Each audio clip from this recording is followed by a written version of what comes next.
Shakespeare نے کیا خوب کہا تھا، یہ دنیا ایک اسٹیج ہے اور اس دنیا میں بسنے والا ہر شخص ایک کیریکٹر، ایک کردار، جو اسٹیج پر اپنا رول پلے کرتا ہے اور چلا جاتا ہے۔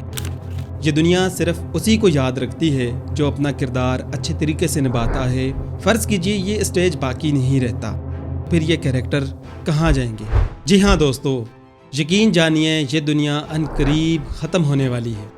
شاید ایلان مسک اسی لیے مریخ میں زندگی تلاش کرنے کی جستجو میں نظر آتے ہیں، اور یہ وہ تلخ حقیقت ہے کہ جس کو ہم بالکل بھی اگنور نہیں کر سکتے۔ جبکہ ہماری نوجوان نسل اس وقت سوشل میڈیا کے سمندر میں غرق نظر آتی ہے، انہیں اپنے آنے والے کل کی کوئی خبر ہی نہیں، اور جو سوشل میڈیا سے دور ہیں انہیں ہی دیکھ لیجئے، وہ اپنے سیاسی قائدین کے گناہوں کو کھلی کچہریوں، بس اسٹاپس، کالج یونیورسٹیوں میں ڈیفینڈ کرتے نظر آتے ہیں۔ کوئی ان سے پوچھ لے بھائی آپ نے عملی طور پر اس ملک اور دنیا کے لیے کیا اقدامات کیے ہیں، تو آپ کو جواب میں گالم گلوچ سننے کو ملتی ہے۔ دوستو، جیسا کہ آپ جانتے ہیں کہ حالیہ دنوں میں امریکہ کی تاریخ کی بدترین آگ نے لاس اینجلس شہر کو جلا کر رکھ دیا۔ یہ آگ اس قدر شدید تھی کہ امریکہ کو اپنی تاریخ کا سب سے بڑا فائر فائٹنگ آپریشن کرنا پڑا۔ یہ آگ کس قدر شدید تھی اس کے اوپر ہم نے مکمل ایک ویڈیو بنائی ہے، آپ یہاں جا کر ابھی ویڈیو دیکھ سکتے ہیں۔ اس کے علاوہ سال 2024 میں امریکہ میں آئے طوفانوں کی بات کریں تو اس میں 27 بڑے طوفان شامل ہیں جس نے امریکہ کے اندر اربوں ڈالر کا نقصان کیا۔ اس کے علاوہ مکہ مکرمہ اور UAE کے اندر آنے والی طوفانی بارشیں اور ان سے ہونے والا نقصان ساری دنیا کی توجہ کا مرکز رہا، جبکہ 2 سال قبل پاکستان کی تاریخ کا شدید ترین سیلاب بھی آپ سب لوگوں کے سامنے ہے۔ 1/3 پاکستان سیلاب کی نظر ہو گیا، کروڑوں لوگ متاثر ہوئے اور اربوں ڈالر کا نقصان ہوا۔ آخر ایسی کیا چینج رونما ہو رہی ہے اس دنیا میں کہ کہیں پر طوفان آ رہے ہیں، کہیں پر سیلاب آ رہے ہیں اور کہیں پر آگ لگ رہی ہے؟ اس کی سب سے بڑی وجہ ہے کلائمیٹ چینج، جس کے اوپر آج ہم بات کریں گے۔ میں امید کرتا ہوں کہ آپ ہماری اس انتہائی امپورٹنٹ ویڈیو کو آخر تک دیکھیں۔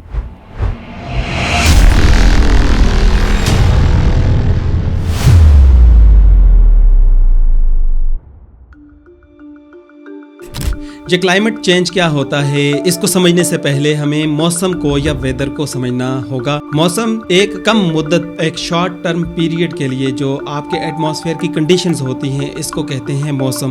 آسان الفاظ میں کہ آپ جب اپنے گھر سے باہر نکلتے ہیں، اپنے گھر کے باہر آپ کو جو فضا میں جو ماحول نظر آتا ہے، کبھی بارش ہوتی ہے، کبھی دھوپ ہوتی ہے، کبھی برف باری ہوتی ہے، کبھی ہوا ہوتی ہے، اس منظر کو، اس کنڈیشن کو موسم کہتے ہیں۔ ہر خطے کا اپنا موسم ہوتا ہے، جیسے کہ کشمیر کا یا شمالی علاقہ جات کا موسم سرد ہوتا ہے اور پنجاب اور سندھ کا موسم گرم ہوتا ہے۔ موسم کے پیٹرنز کو جو سائنسدان دیکھتے ہیں انہیں میٹرولوجسٹ کہتے ہیں، جبکہ کسی خاص خطے کے ویدر پیٹرنز کو لمبے عرصے تک جب پرکھا جاتا ہے، ان کے اندر پیدا ہونے والی چینج کو نوٹ کیا جاتا ہے، اسی چینج کو کلائمیٹ کہتے ہیں۔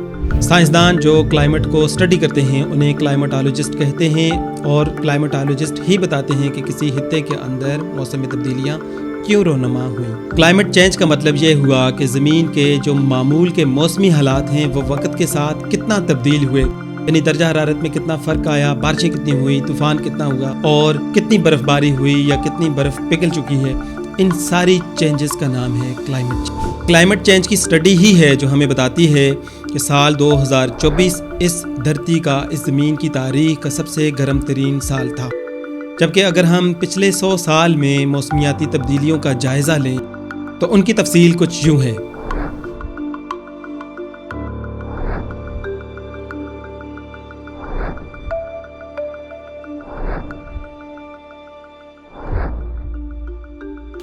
یہ تھی وہ چند نمایاں تبدیلیاں جو کہ آپ سے ہم نے شیئر کی۔ کلائمیٹ چینج کی اصل وجوہات کیا ہیں اس کے اوپر بھی بات کرتے ہیں۔ اس میں سب سے پہلے جو ہے جی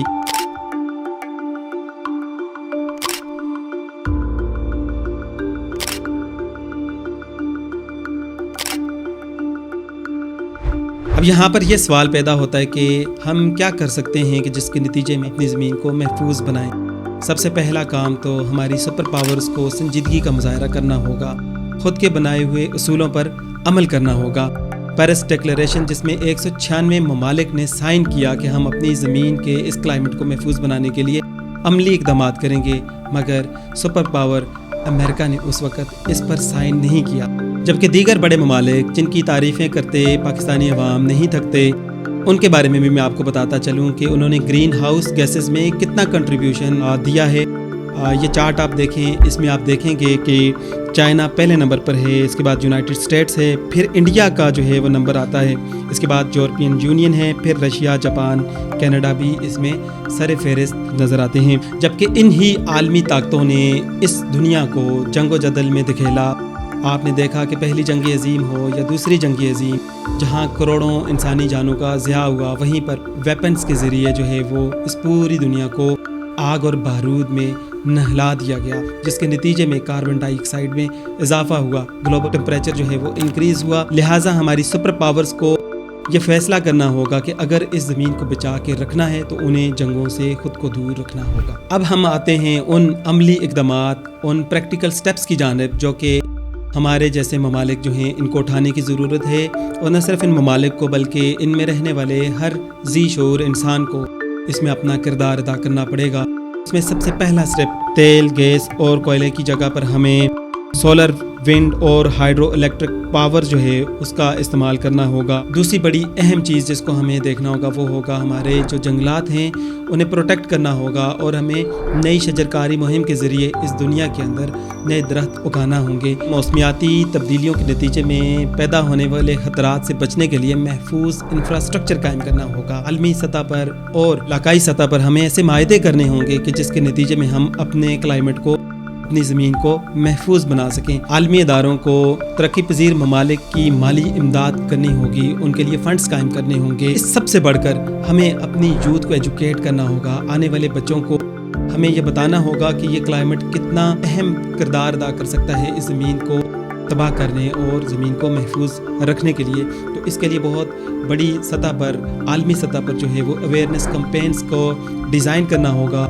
اپنے کریکولم کے اندر کلائمیٹ کے امپورٹنس کو، سگنیفیکنس کو ایڈ کرنا ہوگا، تاکہ یہ نوجوان یا آنے والا کل اپنی دھرتی کو محفوظ رکھنے کے لیے بذات خود اپنا کردار ادا کر سکے۔ دوستو، اگر آپ اپنے مستقبل کو سنہرا دیکھنا چاہتے ہیں تو پھر آپ کو اپنے حصے کا دیا جلانا ہوگا، کیونکہ یہ چیلنج کسی ایک فرقے، قبیلے، ایک مذہب اور ایک ملک کا نہیں، یہ ہم سب کا چیلنج ہے۔ ہم عہد کرتے ہیں کہ ہم اپنے حصے کا ایک درخت ضرور لگائیں گے۔ ویسے بھی ہمارے پیارے نبی نے، جو کہ رحمت للعالمین ہیں، انہوں نے فرمایا تھا کہ جس نے دنیا میں ایک درخت لگایا اس نے جنت میں اپنا ایک گھر بنایا۔ اپنی اس دنیا کو بھی جنت بنائیے اور اپنے کل کو بھی جنت بنائیے۔ اگر آپ کو یہ ویڈیو پسند آئی ہے تو اسے لائک، سبسکرائب ضرور کیجیے، اپنے دوستوں کے ساتھ شیئر کیجیے۔ اپنا بہت سارا خیال رکھیے گا۔ مجھے دیجیے اجازت، اللہ حافظ۔